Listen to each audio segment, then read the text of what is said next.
Hello everyone, welcome to Ocean of Economics. So learners, in this particular series हम देखने वाले हैं हमारे सारे कॉन्सेप्ट जिनमें आपको बहुत कन्फ्यूजन होता है like GDP, NDP, GNP and whatever, जिसको हम इन शॉर्ट बोल सकते हैं नेशनल इनकम. तो नेशनल इनकम हम यहाँ पे समझने वाले इन दिस पर्टिकुलर सीरीज. पूरी सीरीज जो है नेशनल इनकम से रिलेटेड रहेगी. सो विदाउट एनी डिले हम जस्ट आ जाते हैं हमारे फर्स्ट क्वेश्चन पे. First question says which ministry is responsible for calculating GDP in India. India में कौन सी मिनिस्ट्री है जो क्या कैलकुलेट करती है जीडीपी मतलब नेशनल इनकम.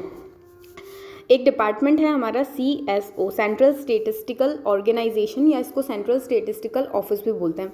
ये जो ऑर्गेनाइजेशन या ऑफिस है ये हमारी जीडीपी को कैलकुलेट करने का काम करता है. अभी आता किस मिनिस्ट्री के अंडर है, क्योंकि हमसे यहाँ पे मिनिस्ट्री पूछी. अगर आपसे पूछते हैं यहाँ पे कि कौन कैलकुलेट करता है तो ये वो ऑर्गेनाइजेशन या डिपार्टमेंट है. बट अगर मिनिस्ट्री पूछिए तो ministry is ministry of central statistical and programme implementation. इसको शॉर्ट में क्या बोलते हैं, MOSPI.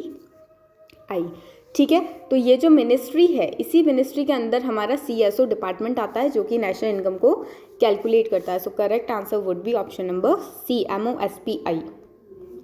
Will be moving to the next question without any delay.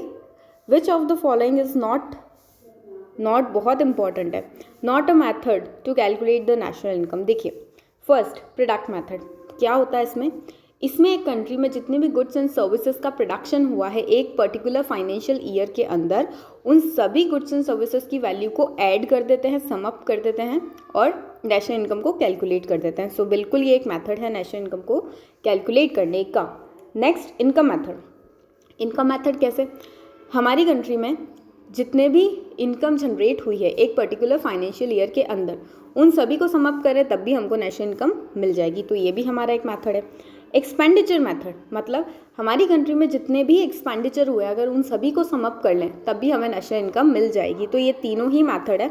If we talk about cost method तो ऐसा कोई भी मेथड नहीं है नेशनल इनकम को कैलकुलेट करने का, और यहाँ पे वही पूछा है which is not. So D would be the correct answer here. Next question, GNP at MP. अब सबसे पहले तो इन टर्म्स का क्या मीनिंग है वो समझेंगे. GNP मतलब gross national product. At what, eight market price. देखो GNP क्या होता है, अगर हम बात करें इस फर्स्ट जगह पे दो टर्म्स आ सकती हैं, एक होती है G, एक होती है N. G का मीनिंग क्या होता है, ग्रॉस. N का मीनिंग होता है नेट. याद रखना, इस N की बात नहीं कर रही हूँ मिड वाले, मैं फर्स्ट जगह पे जो N आएगा उसकी बात कर रहे हैं.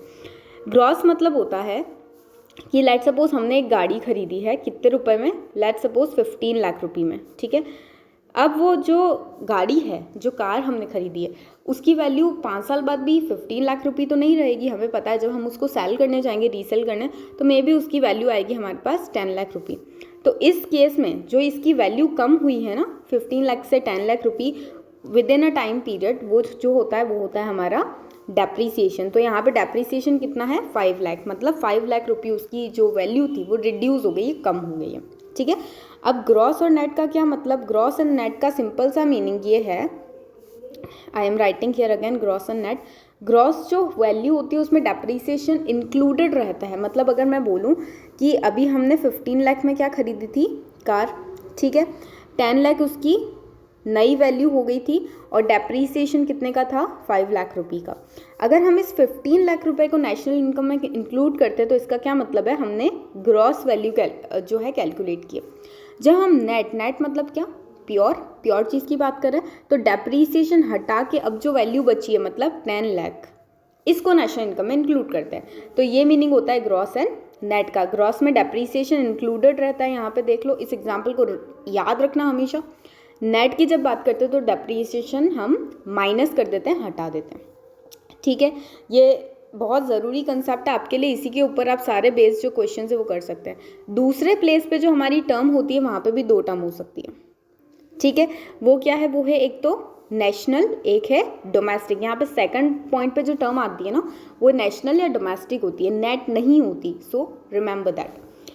अच्छा, नेशनल और डोमेस्टिक. देखिए, नेशनल और डोमेस्टिक भी थोड़ा क्या है, कंफ्यूज नहीं होना है, समझ लो जल्दी से.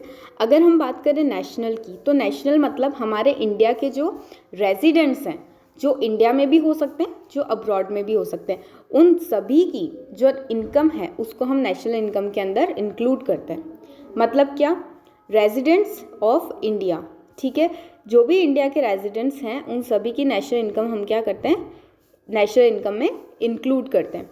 बट अगर हम बात करें डोमेस्टिक इनकम की, तो डोमेस्टिक में हम उन्हीं लोगों की इनकम को इंक्लूड करते हैं जो इंडिया में अर्न करते हैं। मतलब इंडिया की जो डोमेस्टिक टेरिटरी है, हमारा इंडिया है ना, उसका मैप तो मैं आपको यहाँ पे ड्रॉ नहीं करके बता पाऊँगी, बट हमारा इंडिया की जो टेरिटरी है, डोमेस्टिक टेरिटरी है, उसके अंदर जितना भी प्रोडक्शन होता है, चाहे वो हमारे रेजिडेंट करें या नॉन रेजिडेंट करें, बट होना कहाँ चाहिए, हमारी कंट्री के अंदर होना चाहिए, किसी और कंट्री में नहीं होना चाहिए। तो वो क्या होता है आपका डोमेस्टिक प्रोडक्शन। ठीक है, तो ये दो चीज़ें रही हमारी। आगे देखते हैं, आगे क्या, बस ये दोनों चीज़ें थी। एक है हमारा मार्केट प्राइस और फैक्टर कॉस्ट, इसके बारे में भी बता देती हूँ, फिर सारे क्वेश्चन इजीली सॉल्व हो जाएंगे। देखिए, हम मार्केट प्राइस की बात करते हैं, मतलब क्या, लेट सपोज हम करते हैं ख़रीदते हैं मैगी का एक पैकेट, ठीक है। अब उसकी रेट जो होती है हम पे करते हैं 50 रुपी, 25 रुपी, हम यहाँ पे 25 रुपी एग्जाम्पल ले लेते हैं। अब इस MRP के नीचे छोटा छोटा कुछ लिखा होता है, इंक्लूसिव ऑल द टैक्सेस, ठीक है। तो मार्केट प्राइस वो होती है जिसमें टैक्स का अमाउंट जो होता है वो इंक्लूडेड रहता है, फर्स्ट थिंग। दूसरी चीज़, हम जैसे सिलेंडर्स जो होते हैं हमारे, वो भी यूज़ करते हैं। अब उसमें क्या रहती है, उसमें सब्सिडीज़ रहती है ना, तो सब्सिडीज़ का अमाउंट तो उसमें से रिड्यूस रहता है। मतलब अगर लेट सपोज 1000 का सिलेंडर है और 200 अगर उस पर गवर्नमेंट सब्सिडी दे रही है, तो अब उसकी मार्केट प्राइस कितनी बनेगी, 800, क्योंकि 200 रुपये की तो सब्सिडी मिल गई ना। तो मार्केट प्राइस के अंदर हम टैक्सेस को भी कंसीडर करते हैं, सब्सिडीज़ को भी कंसीडर करते हैं। पहली बात, टैक्सेस का अमाउंट जो होता है वो मार्केट प्राइस में ऐड हो जाएगा, सब्सिडीज़ का अमाउंट जो होता है वो इसमें से लेस हो जाएगा। अंडरस्टूड। चलिए अब आगे देखो, मार्केट प्राइस के बियॉन्ड जो एक और चीज़ आती है वो होती है फैक्टर कॉस्ट। फैक्टर कॉस्ट का क्या मतलब है, किसी चीज़ का हमने जो प्रोडक्शन किया है तो उसमें बहुत सारी चीज़ें लगती हैं ना, उसमें क्या क्या लगता है, लैंड, लेबर, कैपिटल, है ना, एंड एंटरप्रेन्योर। तो इन सब से जो उसकी कॉस्ट आती है, तो ये फैक्टर कॉस्ट मतलब उस पर्टिकुलर प्रोडक्ट की कॉस्ट कितनी है, ठीक है। तो हम यहाँ पे कॉस्ट की बात करते हैं, याद रहेगा, वेरी गुड। आगे देखो, अब सीधा आएंगे हमारे सारे क्वेश्चंस के ऊपर। क्या बोल रहा है ये, it is saying gross national production GNP eight market price. इसको हमें कैलकुलेट करना है, तो हम कैसे करें, देखो first GDP at market price minus depreciation. अभी बताया था G जो है ग्रॉस, उसमें डेप्रीसिएशन एडेड रहता है। अगर उस GDP में से हम क्या करेंगे, डेप्रीसिएशन रिमूव कर देंगे, हटा देंगे, तो हमारे पास जो वैल्यू आएगी वो क्या होगी, वो होगी नेट, शुद्ध, pure. Okay, so it would be NDP eight market price. तो ये चीज़ नहीं बनी है, ये चीज़ नहीं बनी है। आगे देखो, GDP MP प्लस डेप्रीसिएशन, बिल्कुल भी नहीं, इसमें पहले से डेप्रीसिएशन एडेड है, तो ये तो बिल्कुल ही गलत हो गया, है ना। ऐसी कोई भी टर्म नहीं बन सकती।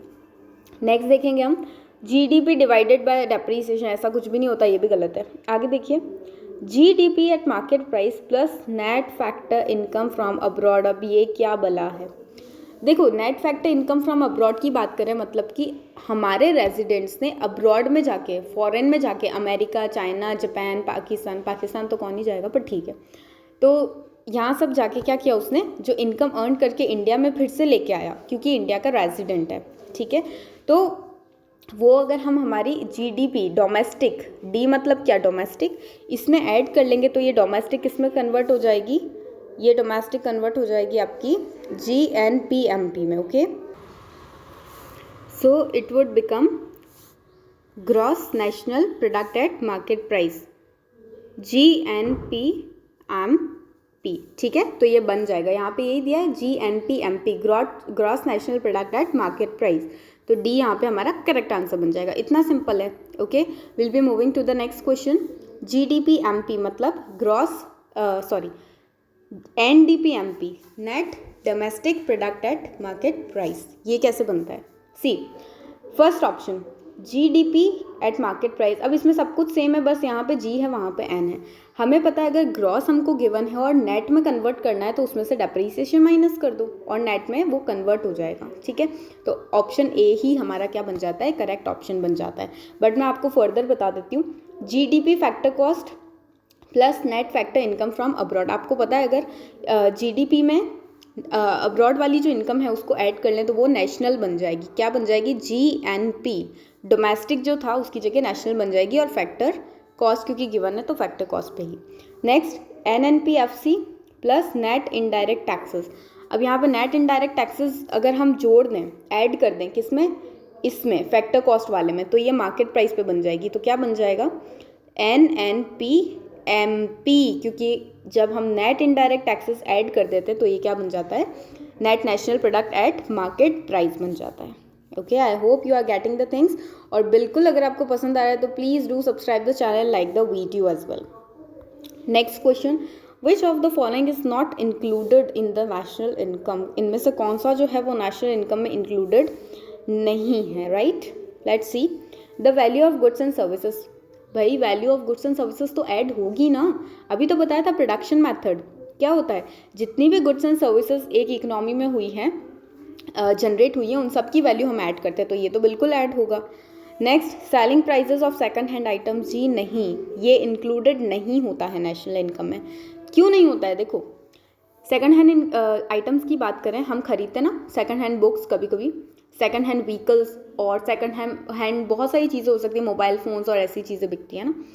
अब इस केस में जिस ईयर में वो प्रोड्यूस होती हैं इकोनॉमी में, उसी ईयर में उसको नेशनल इनकम में ऐड कर लेते हैं उसकी वैल्यू।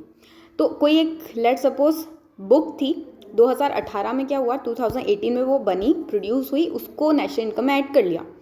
2020 में उसको फिर से किसी ने सेकंड हैंड में सेल कर दिया और किसी ने खरीद लिया, तो अब उसकी जो वैल्यू है उसको फिर से क्यों ऐड करेंगे? वो तो पहले ही ऐड हो गई ना, तो ये ऐड नहीं होती है यहाँ पे। नेक्स्ट देखेंगे यहाँ पे, नेक्स्ट जो है सर्विसेज रेंडर्ड बाय हाउसवाइफ्स। देखिए, हाउसवाइफ्स काम तो बहुत करती है, बट उनकी जो सर्विसेज होती हैं उसको हम नेशनल इनकम में ऐड नहीं कर पाते।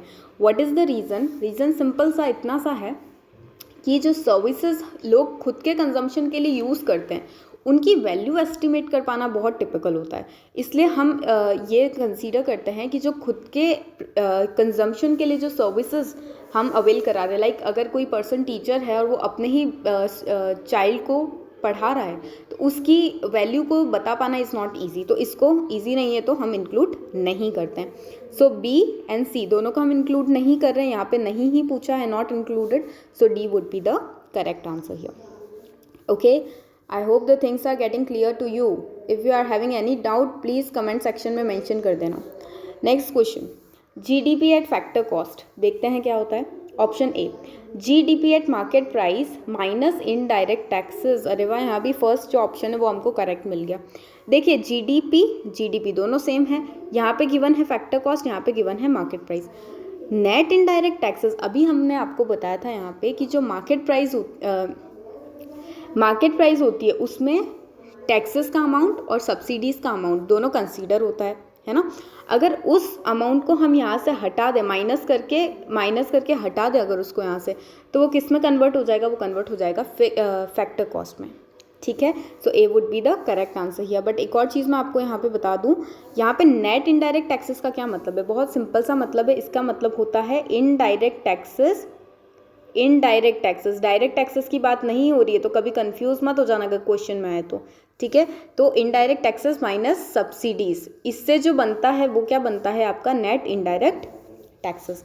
और जब नेट इनडायरेक्ट टैक्सेस को हम मार्केट प्राइस वाले में से रिड्यूस कर देते तो हमारे पास क्या आ जाता है?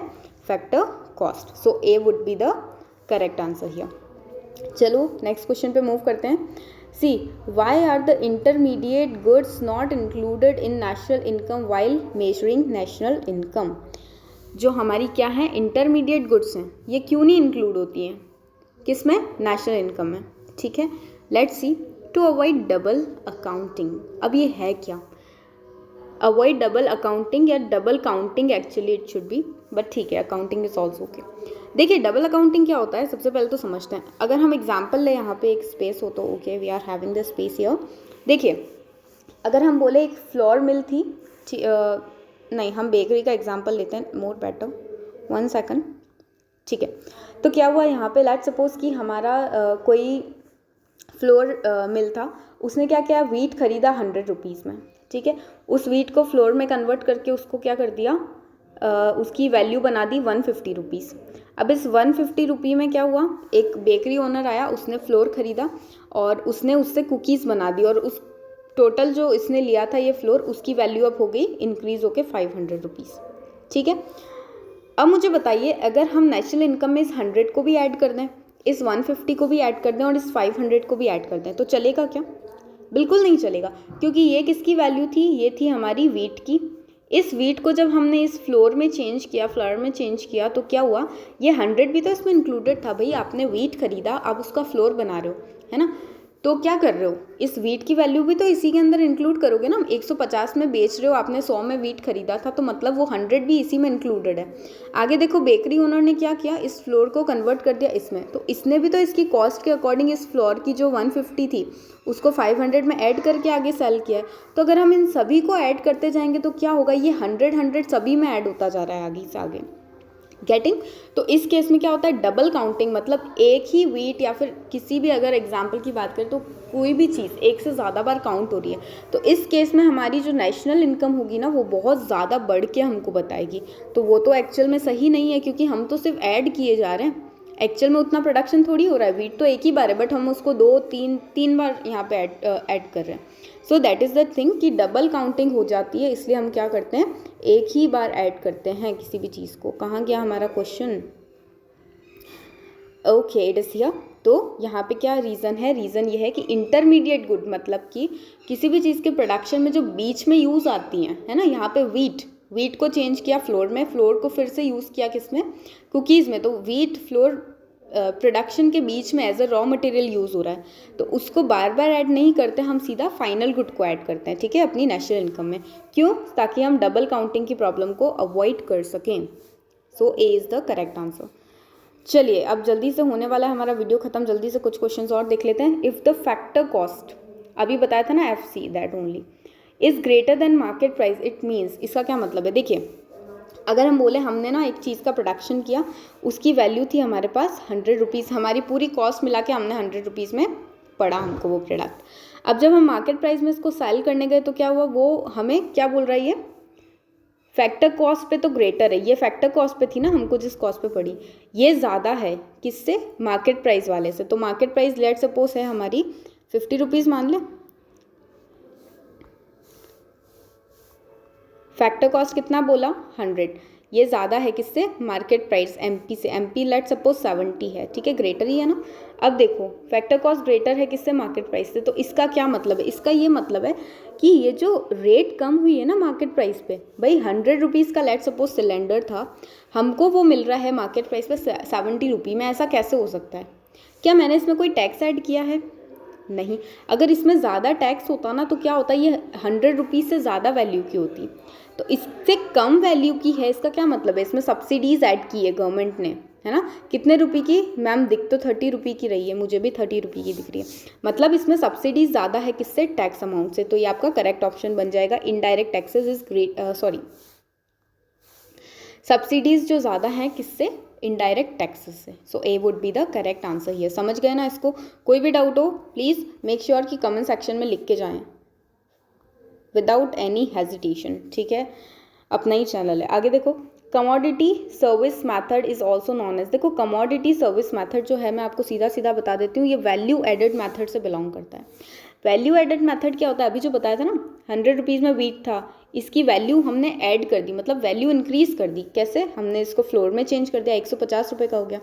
और वैल्यू ऐड कर दी कैसे, हमने इसकी बहुत अच्छी कुकीज़ बना दी, 500 रुपीज़ में सेल की। तो वैल्यू एडेड मतलब जो कमोडिटी थी उसमें कुछ ना कुछ हम सर्विसेज से उसको वैल्यू को इंक्रीज़ कर रहे हैं, इसलिए इसका सेकंड नेम क्या होता है, value added method. Option C was the correct thing there. Next and the last of the video, please do subscribe the channel. अब तो वीडियो भी खत्म होने वाला है। C, goods which are not used in the production of other goods, ऐसी goods जो किसी और चीज़ के प्रोडक्शन में यूज़ नहीं होती है, वो कौन सी होती हैं?